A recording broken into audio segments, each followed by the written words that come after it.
Hi guys, I was in group 1 and I was responsible for answering question 5.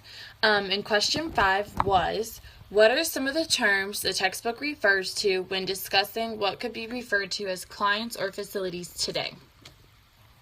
So, where that puts us, based off of the reading in our book, during this time period, we're looking around the 1800s to early 1900s.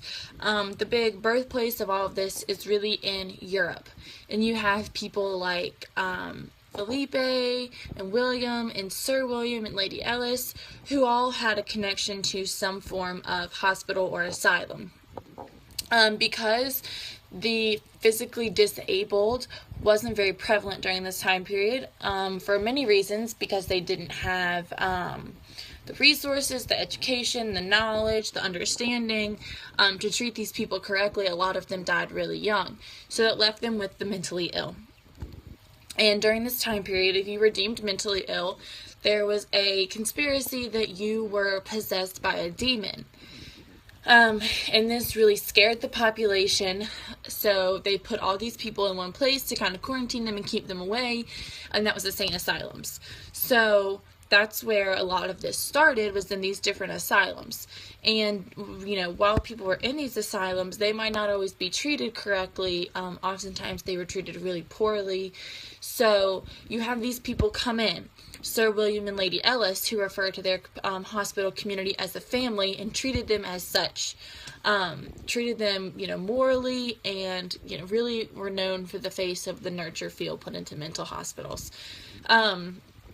William based his idea off of his philosophy and his way of practice, I guess, off of the Quaker way of life. Very simple, nurturing kind of style. And Felipe believed that morality was based off of emotion.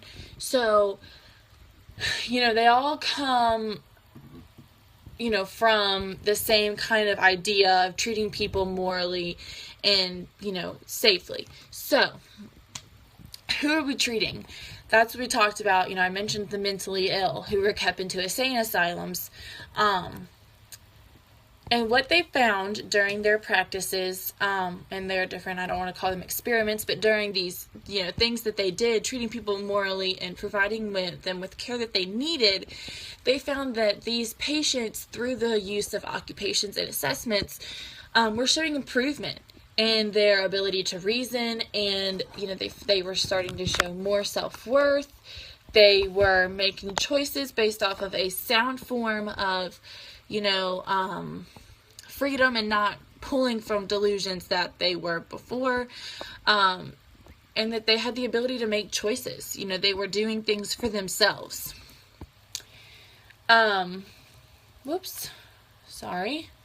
So during this time, what this led to was, this is the main part of where our fundamentals came from, and what we view today as occupational therapy. By the time this era got to the United States, we used these ideas and these foundations and kind of based what we did off of that. That's kind of where we are. So, during this time period, a lot of what they found, we are still using today as the fundamentals of OT. So if it weren't for these people, then we might not be in this classroom, learning about occupational therapy. So that's kind of cool. And of course, my source that I used to get this information was our textbook, specifically chapter 1.